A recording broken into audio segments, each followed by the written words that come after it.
நம்முடைய மூத்த பத்திரிகையாளர் திரு TSS மணி இணைந்திருக்கிறார். திரு TSS மணி, உங்களுடைய அனாலிசிஸ் என்ன? இப்போ காங்கிரஸ் இந்த முறை போட்டியிடக்கூடிய புதிய தொகுதிகள், இதில் செய்திருக்கக்கூடிய மாற்றங்கள் பற்றி உங்களுடைய அனாலிசிஸ் என்ன?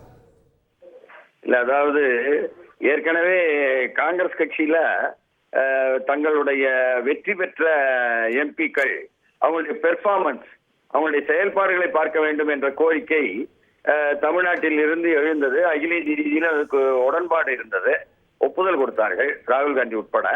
அதற்கு பிறகு அதுபோல சில விஷயங்கள் வந்த பிறகு அதே போல திமுக பக்கத்தில் இருந்தும் காங்கிரஸ் கட்சியில் யார் யார் எம்பிக்கள் செயற்பாடுகள் என்பதன் மீதுக்கான கேள்விகள் எல்லாம் எழுப்பியிருந்தாங்க.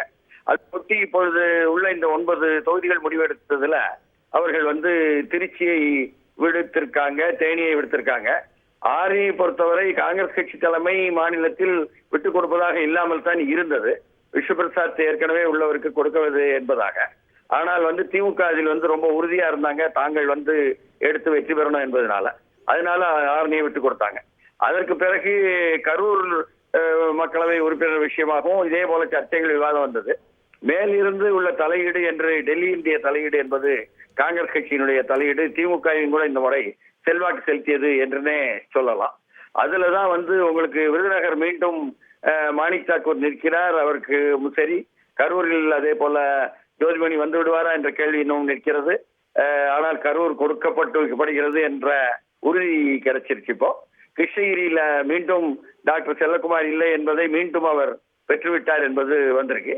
மயிலாடுதுறையை பொறுத்தவரை மணிசங்கர் ஐயர் போன்றவர்கள் என்ன கேட்டிருந்தாலும் ஒரு அகில இந்திய ரீதியில் ப்ரொஃபஷனல் என்பதாக காங்கிரஸ் கட்சியில் இருந்து இருக்கக்கூடிய ஒரு அசோசியேஷன், அதனுடைய சக்கரவர்த்தி பேர் அடிபடுது.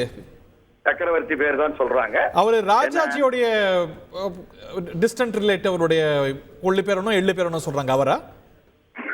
அவர் அது எனக்கு இன்னும் தெரியல.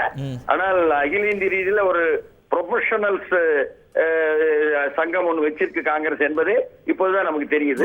அதுவும் அவர் தமிழ்நாட்டை சேர்ந்தவர் என்பதும் இப்பொழுதுதான் அது புரிந்திருக்கிறது. அவருக்கு சின்ன விஷயங்கள் மட்டும் திமுகவில் இருந்து எழுப்பப்பட்டது அவர் விஷயத்துல. ஆனாலும் மாற்று தயாரா வச்சிருந்தாங்க. இப்பொழுது அவரை வரத்தான் வாய்ப்புகள் என்பதாக சொல்றாங்க. அதே போல விடாப்பிடியாக கார்த்திக் சிதம்பரம் இருந்ததும் வேலைகளை ஆரம்பித்தது என்பதாக சிவகங்கை உறுதியாகிவிட்டது. திருநெல்வேலியை பொறுத்தவரை இவங்க கேட்டு வாங்கிட்டாங்க. எப்படியும் முன்னாள் சட்டமன்ற உறுப்பினர் மகனை நிறுத்தலாம் என்ற ப்ரொபோசல் காங்கிரசுக்குள் இருந்து கொண்டிருக்கிறது. ஏன்னு கேட்டா நாடார் சமூகத்திலேயே இந்து நாடார் சமூகத்தில் இருந்தும் கொண்டு வந்தால்தான் யாரையாவது நாம் பாஜகவை எதிர்த்து களத்தில் போட்டி போட முடியும், இல்லைன்னா கிறிஸ்தவர் மற்றவர்கள் சொல்லிடுவாங்க என்ற விஷயமும் கூட அங்கு விவாதிக்கப்பட்டிருக்கிறது என்று தெரிகிறது. இப்படியாக யார் நேம் பண்ண முடியுமா? யார் யார் பேர் அடிபடுதுன்னு திருநெல்வேலியில? வேல்துறை மகன், பழைய சேர்மாதேவி சட்டமன்ற உறுப்பினர் வேல்துறையினுடைய மகன். கடலூர் சார், கடலூர்ல கேட்கிறாரு அழகிரி என்பது ஒரு பக்கம் இருந்தாலும் என்ன வேறு வேட்பாளரை போடுவதற்கு கூட காங்கிரஸ் கட்சி முனைப்பில் இருப்பது என்பதாகவும் செய்தி வந்திருக்கு.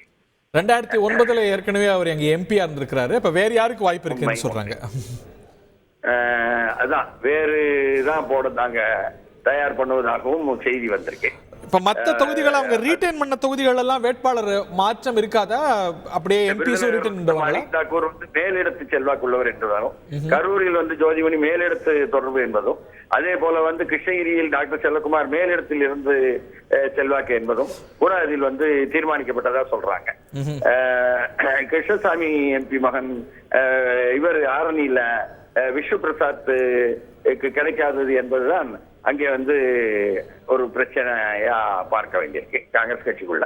ஆனாலும் சிவகங்கையில பாசியும் சரி கார்த்திக் சிதம்பரமும் சரி தமிழ்நாட்டினுடைய புதிய தலைவருடனும் நல்லுறவை பேண தொடங்கிட்டாங்க என்பது மீண்டும் அவர்களுக்கு மறு உறுதி என்பது ஆகியிருக்குது.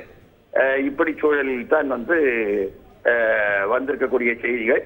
திருவள்ளூர்ல நம்ம சசிகாந்த் செந்தில் என்பதாக மேலிடத்திலிருந்தும் சொல்லி உறுதி செய்யப்பட்டுள்ளதாகவும் செய்தி வந்திருக்கு.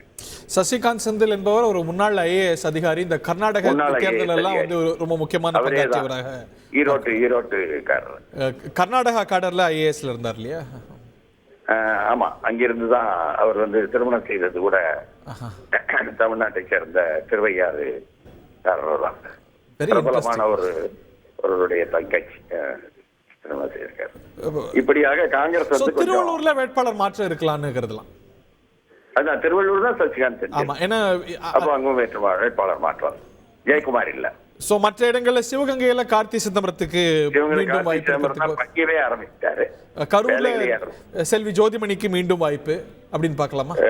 கரூர் ஜோதிமணி என்பது வந்து இன்னமும் வந்து அதுதானா என்பது இன்று மாலைக்குள் தெரியும். கன்னியாகுமரியில மீண்டும் விஜய் வசந்த் தானா வாய்ப்பு இருக்குமா? ஆமா, விஜய் வசந்த் தான், அதுவும் உறுதி பண்ணிட்டாங்க. செய்திகளை உடனுக்குடன் தெரிந்து கொள்ள உடனே சப்ஸ்கிரைப் பண்ணுங்க.